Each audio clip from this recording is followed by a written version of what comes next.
Hi நண்பா நண்பீஸ். இன்னைக்கு என்ன பார்க்கலான்னா, தங்கம், வெள்ளி விலை இன்னும் பார்த்தீங்கன்னா, ஒரு வேட்டு வச்சிருக்காங்க. அது என்ன?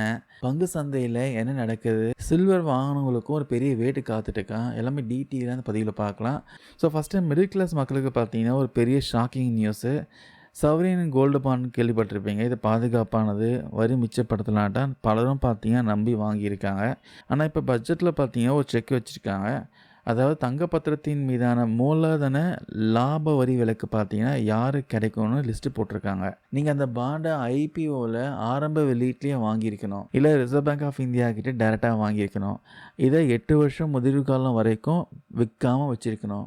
இத மீறி நீங்க பாதியிலே வித்தாலோ, அல்லது ஷேர் மார்க்கெட்ல வேற ஒருத்தர்கிட்ட இருந்து செகண்டரியா நீங்க வாங்கியிருந்தாலோ, உங்களுக்கு அந்த வரி சலுகை கிடையாது. செகண்டரி மார்க்கெட்ல வாங்குனா வரி கட்டணுன்றது மத்திய அரசு இப்போ ஸ்ட்ரிக்ட்டா சொல்லிட்டாங்க. இது ஒரு கோல்டு டிமானிட்டைசேஷன் நடவடிக்கைன்னு சொல்லலாம். அடுத்ததா வெள்ளி பக்கம். லாஸ்ட் வீக் இந்த வெள்ளிய பார்த்தீங்கன்னா, ரூ. 4,00,000க்கு மேல வித்துச்சு. இப்ப மார்க்கெட்ல வாங்குற விலை பார்த்தீங்கன்னா, ரூ. 2,20,000 ரேஞ்சுக்கு தான் போயிட்டுருக்கு. இதுக்கு முக்கியமான காரணம் சைனாக்காரங்க. சைனா மார்க்கெட்ல பெரிய அளவுல பார்த்தீங்கன்னா, தங்கத்தையும், வெள்ளியும் விற்க ஆரம்பிச்சுட்டாங்க. இன்னமும் வெள்ளி விலை சரியும் சொல்றாங்க. அதனால ரூ. 2,00,000க்கு மேல வெள்ளி வாங்குறது வேஸ்ட்டுன்ட்டு நிபுணர்கள் தெரிவிக்கிறாங்க. பங்கு சந்தைய பொறுத்தவரைக்கும் நம்ம மார்க்கெட் பார்த்தா பச்சையா இருந்தாலும், கிரீனா இருந்தாலும் அது ஒரு ஃபால்ஸ் ராலி தான் சொல்றாங்க. பேங்க் நிஃப்டிய அடிச்சு இறக்கிட்டு வெறும் ஐடி ஸ்டாக்ஸ மட்டும் தான் வச்சு மார்க்கெட் பார்த்தீங்கன்னா தாங்கி பிடிச்சிருக்கான்.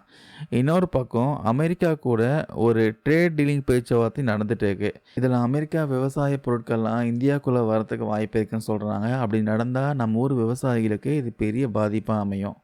ஆட்டோமொபைல் துறையில பார்த்தீங்கன்னா, பட்டய கலப்புறான்னு சொல்லலாம் டாடா மோட்டார்ஸ். அவங்களுடைய நெக்ஸான் மற்றும் பஞ்ச் அந்த கார்கள்லாம் தலா 10,00,000 விற்பனை தாண்டி சாதனை படைச்சிருக்கு. டாடா இப்போ உறுதியான நம்பர் 2, நம்பர் 3 பிளேஸில் இருக்காங்க.